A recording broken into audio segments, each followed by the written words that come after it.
तुकाराम महाराज म्हणतात की परमार्थाची जर कोणी उपेक्षा करत असेल तर मी बोलल्याशिवाय राहणार नाही. काय म्हणतात? बहु टाळाटाळी होता भोवता हे कळी, बरे नव्हेल शेवटी भय असू द्यावे पोटी. मुरगाळी ताकानं घुस मांडील सावधान, आबोलपणा तुका ऐसे कोणी लेखू नका. तर या युगामध्ये मनुष्य जीवनामध्ये परमार्थाविषयी टाळटाळ करतो. त्याला कारण म्हणजे कळी काळच आहे. म्हणजे हा कलियुगाचा काळ आहे, कळी काळ आहे. पण याचे परिणाम चांगले होणार नाहीत. याचे भय मनुष्याने आपल्या मनामध्ये ठेवायला पाहिजे.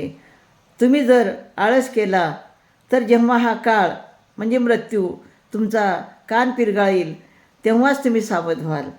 तुकाराम महाराज म्हणतात, लोक हो, मी अबोलक आहे म्हणजे कमी बोलणारा आहे असे कोणी समजून घेऊ नका.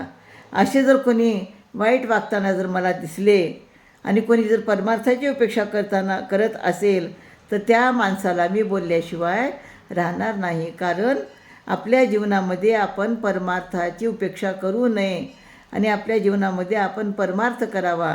आणि जो करत नसेल, त्याची उपेक्षा करत असेल तर मी बोलल्याशिवाय राहणार नाही असं या ठिकाणी म्हणतात. रामकृष्ण हरी.